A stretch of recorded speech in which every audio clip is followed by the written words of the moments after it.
Good morning. Good morning. Glad to be with you. Thank you very much. All right, let's get right to talking about what you would like to hear if you were in a position to grill the Secretary of State, because you've been pushing for answers on Benghazi a long time. You and I have chatted about that a lot over the last months. What would you want to know? What do you think is left to hear? Well, our consulate in Benghazi was bombed in April of 2011. It was bombed again in June of 2011. What did the State Department do about that? Did that rise to the level of going to the President of the United States? I would think so, and I would hope so. So what did they do knowing that there were these security attacks and that the ambassador himself, the regional security officer, was asking for more help and that those things were denied? And then in the attack itself, was her participation? I mean, she was the one that famously ran the ad against Barack Obama. It's 3 a.m. The attack comes. What's he going to do? President Clinton and Secretary Clinton were both on watch that night.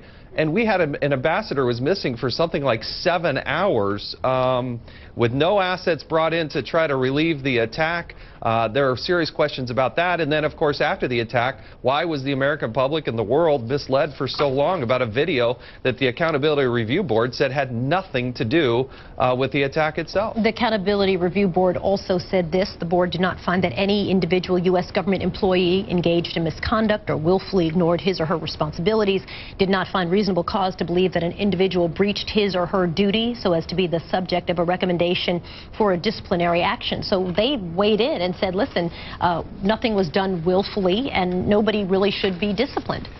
Yeah, I thought it was interesting that the Accountability Review Board, an internal review, didn't even interview Secretary Clinton. Why is it that the person in charge wasn't even asked a question by this board? And the other thing that's deeply concerning about this review is they took 60 days. They went in there. They found more than 24 systemic failures. They had 60 recommendations. What in the world is going on at the State Department? We have 4 dead people, and in 60 days they could figure out what Secretary Clinton and the administration couldn't figure out in 4 years. But she's already said this, right? She has already said, I'm the head of the department and I take responsibility. I'm going to play that clip for you and we'll talk on the other side.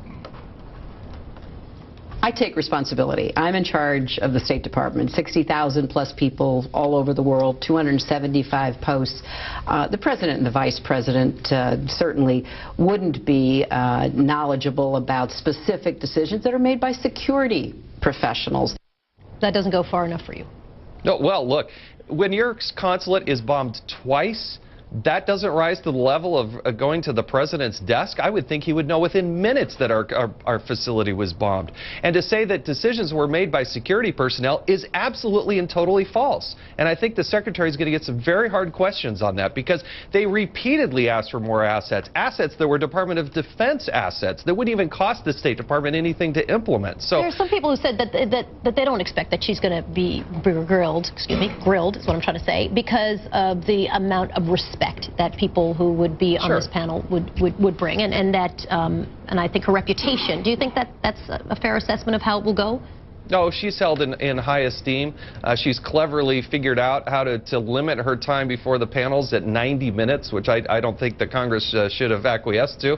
But nevertheless, yeah, we have a great deal of respect for her. But these are the questions. We have hundreds of embassies and consulates. We have thousands of people serving overseas. This push by the State Department to quote-unquote normalize as quickly as possible, saying that al-Qaeda is on the run, is not true. I mean, you see what's playing out in Algeria. And my concern is, moving forward, we didn't actually solve these problems, and that's the deep concern and question for the secretary. Can I ask you a quick question about the House vote on raising the debt ceiling for 3 months without the corresponding spending cuts?